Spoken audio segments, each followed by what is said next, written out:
So, kamusta po mga ka-Streetwise? Ako po si Takero Miyamoto at welcome po sa aking munting channel. So, mga kababayan, ito no, medyo na-intriga lang kasi ako dito.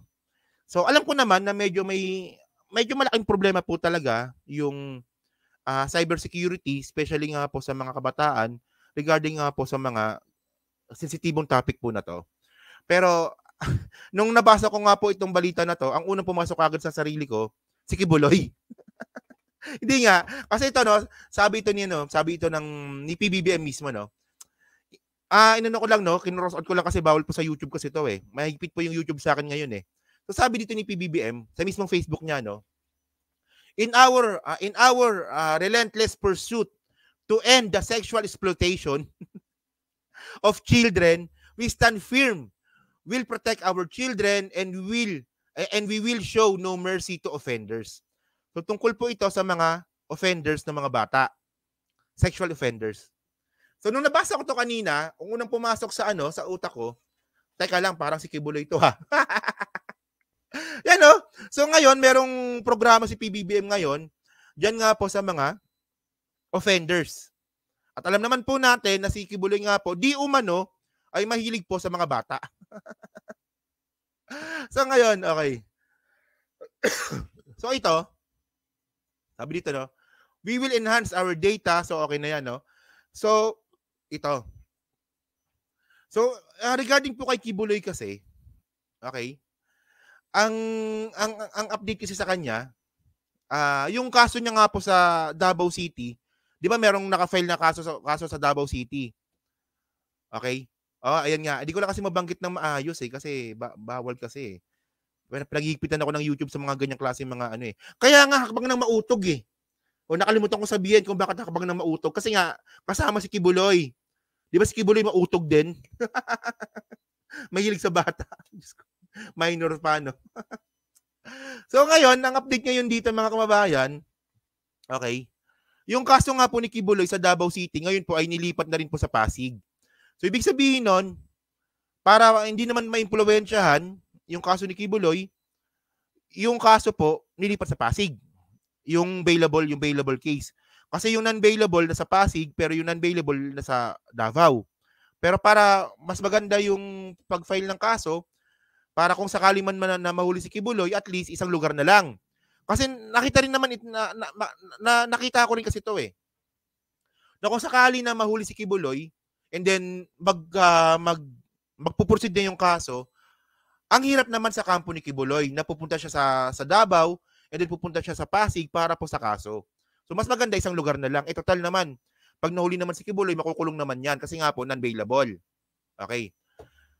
So ngayon mga kababayan, no, kanina, napanood ko to kanina, prosecutors have already na si Kibuloy din po pala ay meron na pong nilalakad na rin po pala yung hold departure order.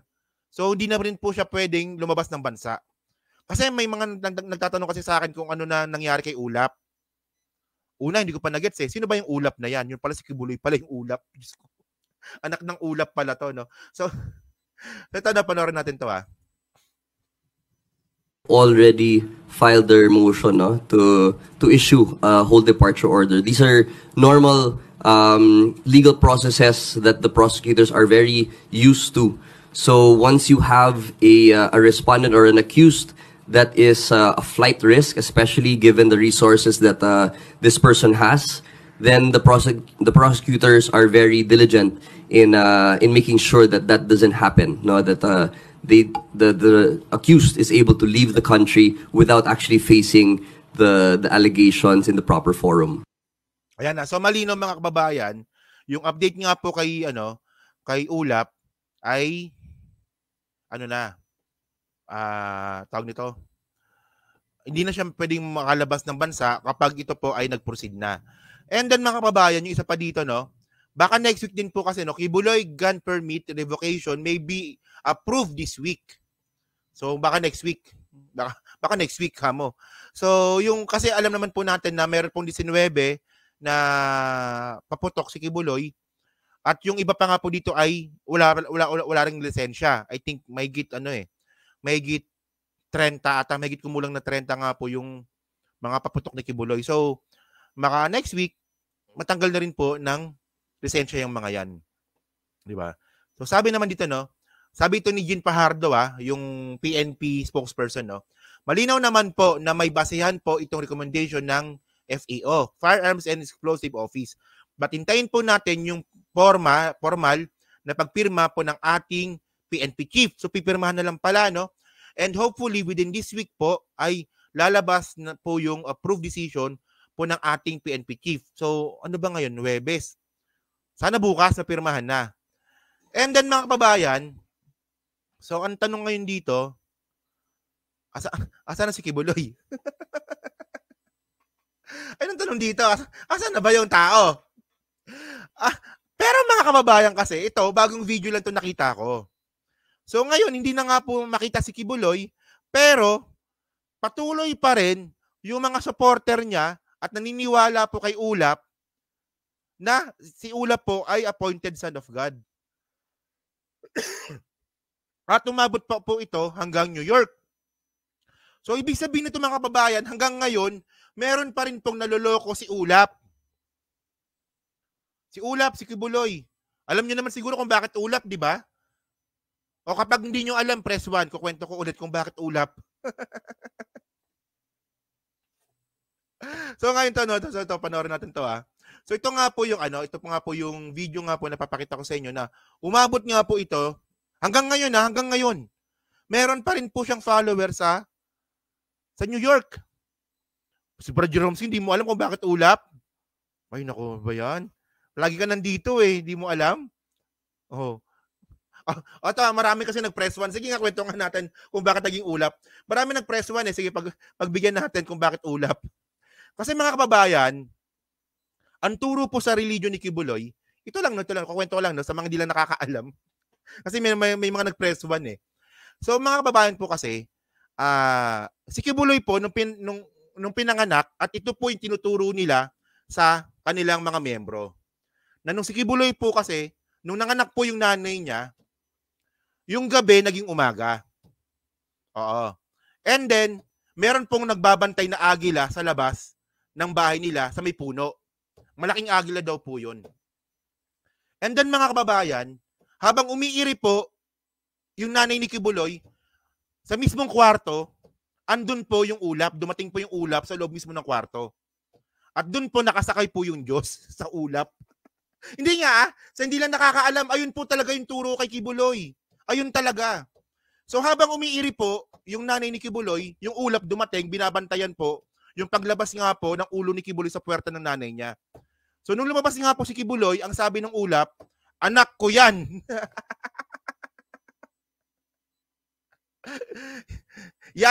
Yang bata na yan, anak ko yan, sabi ng ulap. And then yung ulap po na yon, ayun daw po, doon daw po nakasakay yung Diyos. It never get old, mga kababayan. Kapag naiisip ko po yung ulap na yan, it never get old para sa akin. Sinong loko-loko ang maniniwala sa ganong klaseng kwento? Diyos ko. Wala yan, ay nanganganak, may lang dumating yung ulap, anak ko yan. So ngayon, ako talaga nagtaka lang talaga ako nung habang nagko-content ako, may mga nagme-message diyan. Takero, kamusta na si Ulap? Hindi ko pa rin gets Anong Ulap? Sabi ko ganyan. Yun pala si Kibuloy, na-gets ko na kaagad. Ayun pala yung Ulap. Oo. Kayo nagpauso niyan. Kayo mga viewer ko nagpauso niyang Ulap na yan Oh. So ngayon gets niyo na kung bakit Ulap yung tawag natin po kay Kibuloy. So yung Ulap po nakasakay yung Diyos, hindi natin alam, baka mamaya yung nagkuwento ng kwento na yon, baka nanonood ng Dragon Ball. 'Di ba si Goku, 'di ba minsan sumasakay ng Quinton Cloud yon? 'Di ba si Goku sumasakay ng ulap yon? Baka siguro 'di ba yung yung manghihilot habang pinapanganak si Kibuloy nanonood ng Dragon Ball. Pinapanood si Goku, kaya nabuo yung kwento na yon. So yun nga mga babayan, So ngayon, kahit po na si Kibuloy nga po ay wanted, nagkalat pa rin po yung mga follower ni Kibuloy hanggang New York. Hanggang New York meron pa rin. O, di ba? So ngayon panoorin natin 'to Actually, ano to kumpronta ng follower ni Kibuloy at isang concerned citizen na Pilipino. At si nanay po, yung babae, nagbebenta po siya ng mga kakanin. Mga kakanin po sa New York. O, panoorin natin to ha. Sige, sige. Saan na ba yun? Ito, sige.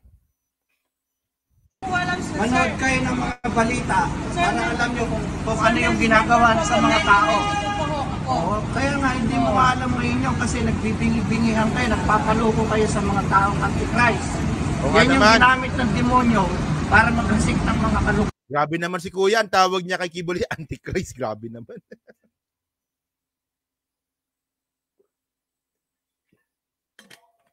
Anak nga ng Joyce Anak nga ng Diyos, Antichrist naman si Kuya. Grabe ka naman.